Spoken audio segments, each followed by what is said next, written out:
그런가 하면 국민의힘에서는 도덕 없는 준석이라는 표현도 나왔다고 합니다. 1년의 설화들, 과연 양당의 정당 지지율에는 어떤 영향을 미쳤을까요? 총선이 얼마 남지 않은 이 시점, 양당의 정당 지지율, 그리고 대통령의 국정 수행 평가, 제가 저희 돌직구쇼의 대형 미디어월에 나가서 직접 짚어드리겠습니다. 저와 함께 이동하시죠.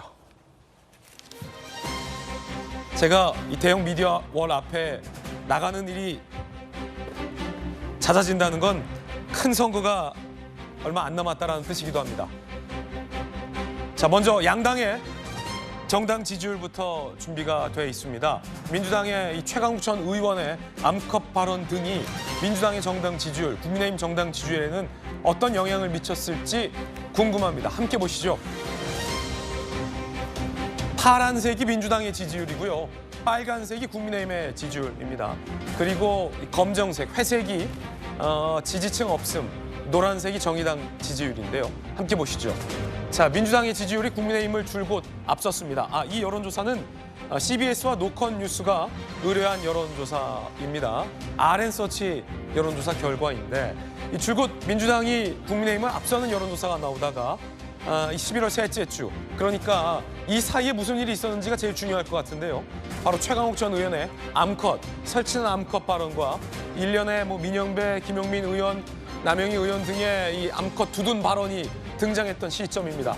그리고 나서 민주당의 지지율이 45.9에서 40.0으로 무려 5.9%가 훅 빠지는 결과가 나왔습니다.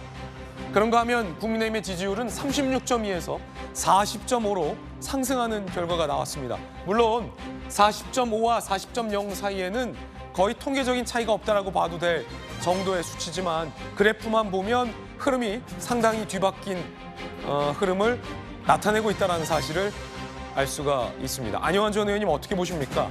결국에 이 차이, 셋째 주에서 넷째 주로 가는 이 흐름의 차이는 막말이 있었다라고 보십니까? 그렇죠. 여론은 그런 막말에 민감하게 반응을 할 수밖에 없습니다. 또 최근 언론에서 많이 다루고 있기 때문에 그렇다고 볼 수밖에 없는 거고요. 사실 국민의힘당에서도 잘한 게 최근에 별로 없습니다. 예. 최창계 인요한 혁신위원장이 등장하면서 여론조사에서 좀 우위를 보였지만 그 후에는 두드러진 어떤 장점이 없었거든요. 그런데 그럼에도 불구하고 민주당이 저렇게 빠지고 또 국민의힘당이 올라갔다는 것은 역시 방금 말씀하신 것처럼 그런 민주당 내부에서의 설화 또 여러 실수들이에서 비롯된 것이 아닌가 그렇게 생각이 됩니다. 예, 지금 무당층을 보면요. 셋째 주에서 넷째 주 그렇게 큰 포션의 차이는 없지만 오히려 무당층이 조금 이제 느는 모습도 보이고 있거든요. 민주당의 지지율이 빠짐과 동시에 이제 무당층의 지지율이 일정 정도 는 것은 민주당의 어떤 지지를 철회하는 일각의 여론이 이제 무당층으로 흡수된 거 아니냐 이런 분석도 나오는데 김영주 의원님. 네, 아무래도 여성 유권자, 중도 유권자들의 이탈이 있다라고 봐야 될 것 같고요. 또 그런 의미에서 실제로 보면 최근 출판 기념의 리스크가 저렇게 작동되고 있다. 그리고 다른 한편으로 보면 아젠다 자체를 여당이 갖고 있다.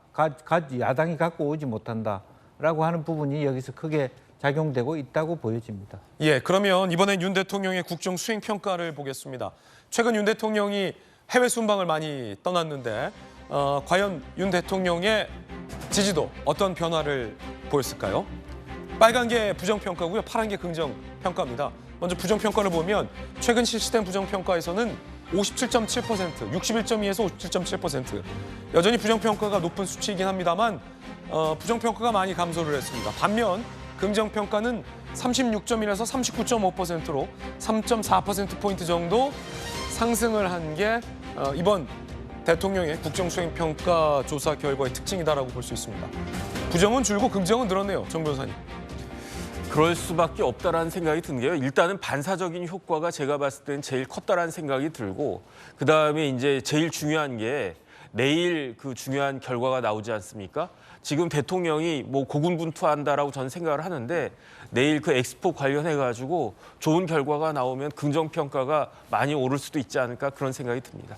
일본이 대한민국을 지지한다, 대한민국의 네네. 부산 엑스포를 지지한다라는 지지 선언도 했어요. 네네. 내일 엑스포 개최지가 발표될 텐데 요게 이제 국정수행평가에 큰 영향을 미칠 수 있다. 왜냐하면 대통령이 지금 가장 집중한 게 내년 총선보다도 오히려 당장 눈앞에 있는 그 엑스포 관련해가지고 계속 정상들 만나고 계속 출장 다니고 이제 그 부분에 대해서 민주당은 계속 뭐 못마땅하다는 식으로 그 이야기를 했는데 예. 성과가 나오면 거기에 대한 평가는 당연히 있어야 되는 것이 아닌가 싶습니다. 예, 김영훈 대변인님. 저는 대통령의 지지도가 약간 회복된 게 뭐 외교의 효과라기보다는 국내 언론에 나오지 않음으로 해서 저는 부정적 요인이 줄어서 조금 회복된 걸로 보여집니다. 지금 이제 민주당의 부정적인 발언이나 이런 것들이 한 줄을 계속 나오면서 민주당은 부정적인 평가가 나왔고요. 네. 지금 국민의힘은 이전에 이준석 대표가 계속 그 신당 얘기를 했는데 그거를 한동훈 띄우기로 하면서 싹 덮었거든요. 그리고 지금 대통령도 이런 설화가 안 나옵니다. 그러니까 국힘과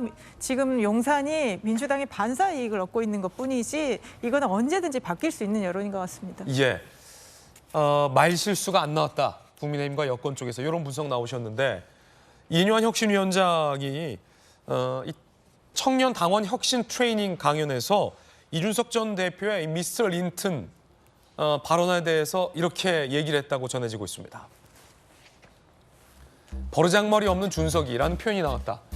이뇨한 혁신위원장, 준석이는 도덕이 없다. 근데 그건 준석이 잘못이 아니라 부모의 잘못이 큰 것 같다. 가정교육의 문제를 얘기한 것 같습니다. 그래도 가서 끌어안는 통합이 필요하다. 그러니까 연설의 주제는 이준석 전 대표의 발언은 분명히 이 도덕적인 지탄을 받을 만한 행동이지만 혁신위가 통합을 해야 된다, 포용해야 된다라는 게 메시지의 주제였지만 표현에서 준석이는 버르장머리가 없고 도덕이 없는데 그건 부모의 잘못이다. 그리고 한 부분이 보도가 되고 있습니다. 그러자 이준석 전 대표가 바로 비판을 하고 나섰습니다.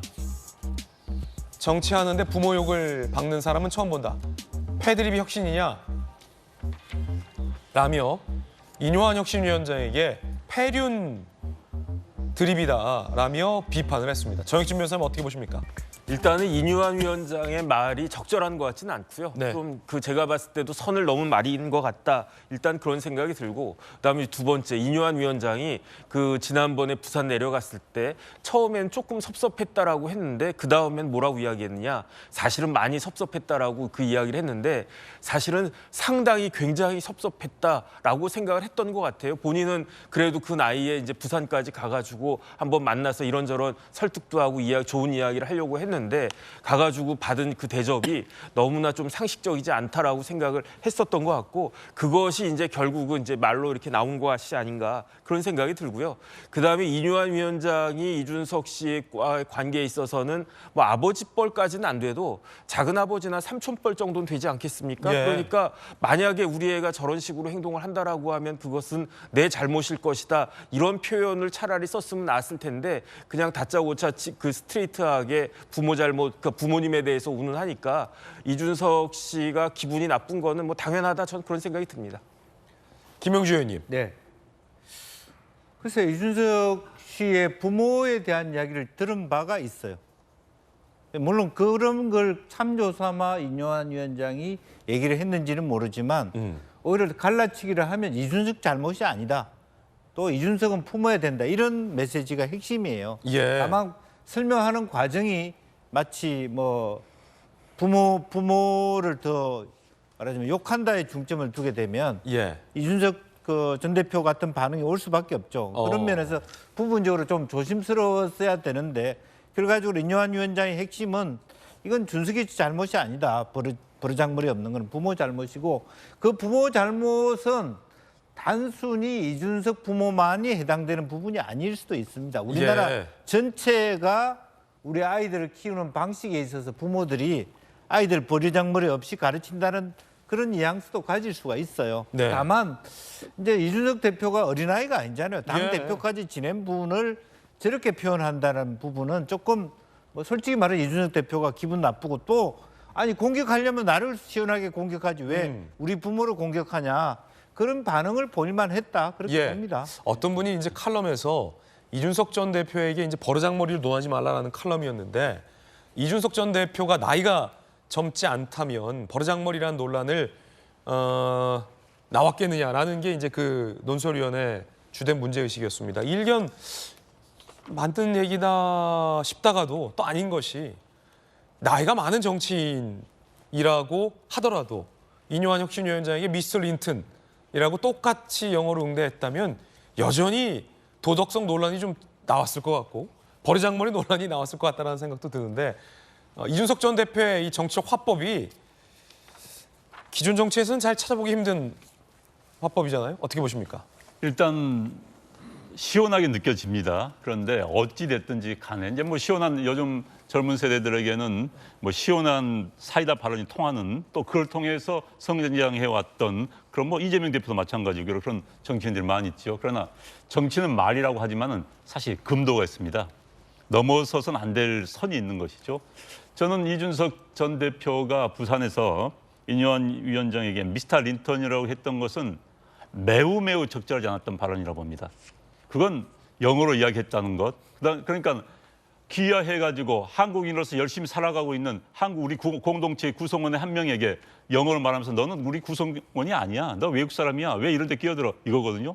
그렇다면 이준석 전 대표 입장에서 본다면 대한민국에 와서 국적을 취득한 사람도 대한민국 국민이 아니다?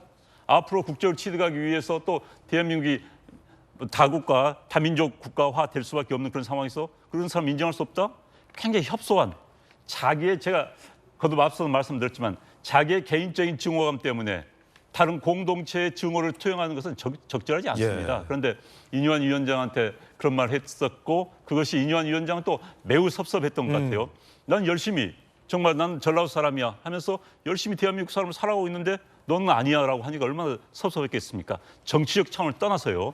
그래서 이제 그런 섭섭한 감정이 또 이제 식구들 앞에서 이야기를 한 것 같은데 또 제가 거듭 말하지만 식구들 앞이라고 흥분하면 안 되는 거예요. 맞아요. 식구들 앞이라고 말 막아서는 안 되는 겁니다. 이 말이 정치인은 한 단계, 두 단계, 세 단계를 넘어가서 전달이 될 수도 있고 또 왜곡돼서 전달될 수도 있다는 것을 항상 생각을 해야 되는 겁니다. 사실 정치인들은요, 이제 방송 인터뷰 하면은 10초 정도 인터뷰 자릅니다. 그러면 자를 걸 전제해서 앞에 이야기를 해줘야 되는 겁니다. 아, 이걸 자르더라도 못 자르게. 내 말을 왜곡하지 못하도록. 그것까지 고려를 해서 말을 해야 되는 건데 이뇨한 위원장도 자, 버르장머리원 물론 본인이 그렇게 생각할 수는 있었겠죠. 그러나 그런 발언들이 아무리 식구들 앞에서 한 이야기이다 하더라도 적절하지 않았다. 이렇게 생각이 됩니다.